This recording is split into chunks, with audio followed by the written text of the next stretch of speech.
शुचिः कुशाङ्गुर्य ॐ देवी तत्प्राकृतं चित्तं पापाक्रान्तमभून् मम तन्निस्साराय चित्तान्मे पापङ्गुः फट्सते नमः ॐ सूर्यः सोमो यमः कालो महाभूतानि पञ्च च एते शुभाशुभस्येह कर्मणो नवसाक्षिणः गन्धादिरचना ॐ वङ्गितेभ्यो गन्धादिभ्यो नमः वङ्गितेभ्यो गन्धादिभ्यो नमः वङ्गितेभ्यो गन्धादिभ्यो नमः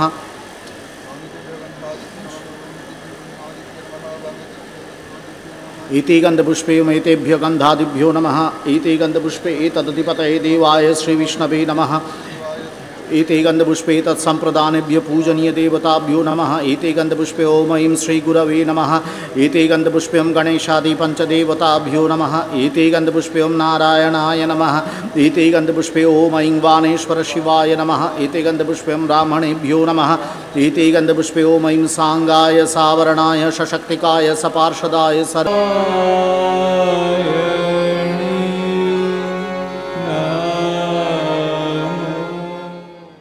আর এবার সরাসরি আপনাদের ব্যারাকপুর নোনা বারোয়ারি ওয়েলফেয়ার সোসাইটিতে নিয়ে যাব। আমাদের প্রতিনিধি সমীরণ পাল সেখান থেকে সরাসরি রয়েছেন। সমীরণ, দেখুন প্রজিত, আমরা ষষ্ঠীর সন্ধ্যায় রয়েছি ব্যারাকপুরের নোনা বারোয়ারি ওয়েলফেয়ার সোসাইটিতে। এখানকার 105তম বর্ষের এবারের নিবেদন খুবই মর্মস্পর্শী একটি বিষয় নিয়ে, অপেক্ষার শেষ প্রহর। ক্যামেরাম্যান সন্দীপ পাল তোমাকে ছবিটা দেখাচ্ছে। এখানে প্রত্যেকে বিভিন্ন জামা রয়েছে, জামা মানে বিভিন্ন পেশায় নিযুক্ত যারা মানুষ, এবং তারা ইঁদুর দৌড়ে দৌড়াচ্ছেন, তারা ভুলে যাচ্ছেন তাদের অতীত। তাদের মায়েরা অসহায়, তারা শেষ জীবনে প্রতীক্ষা করছে, তারা অপেক্ষায় রয়েছেন। কিন্তু যে ছেলেদের তারা তিল তিল করে কষ্ট করে বড় করেছেন, কিন্তু তাদের ঠাঁই হয়েছে বৃদ্ধাশ্রমে। একটা প্রতীকীর ছবি দেখা যাচ্ছে যে প্রত্যেকটা ঘড়ি, বিভিন্ন ঘড়ি রয়েছে বিভিন্ন মডেলের। ঘড়ি মানে সময়, সময় মানে অপেক্ষা, অর্থাৎ বৃদ্ধ মায়েরা অপেক্ষায় রয়েছেন। তার পাশাপাশি আরও একটা ছবি সন্দীপ তোমাকে দেখাবে যে শেষ বয়সে মা শেষ শয্যায় রয়েছেন হাসপাতালে, এবং তিনি মৃত্যুর সঙ্গে লড়াই করছেন, তার পাশে কেউ নেই। অর্থাৎ তিল তিল করে যে ছেলেকে তিনি বড় করেছেন, তার ঠিকানা কোথাও হয়েছে বৃদ্ধাশ্রমে, কোথাও তিনি একাকী রয়েছেন। এবং এই যে মণ্ডপ, সেই মণ্ডপ ভাবনার পাশাপাশি রয়েছে সাবেকি প্রতিমা। এই বারোয়ারি ওয়েলফেয়ার সোসাইটি প্রতি বছরই তারা এখানকার যারা দর্শনার্থী তাদের কাছে তাদের প্রতিমার মাধ্যমে জনপ্রিয় হয়ে ওঠে।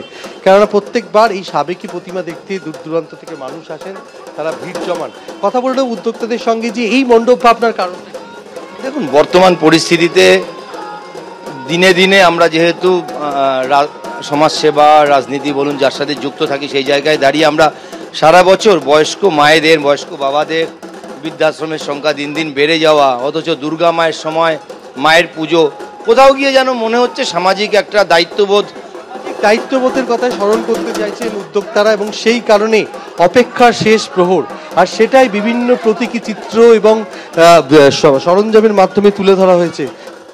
একেবারে সেটাই তুলে ধরা হয়েছে মণ্ডপ সজ্জার মধ্যে। আর কিছুক্ষণ আগে রাজ চক্রবর্তী, ব্যারাকপুরের যিনি বিধায়ক, তিনি ঢাক বাজিয়েছেন।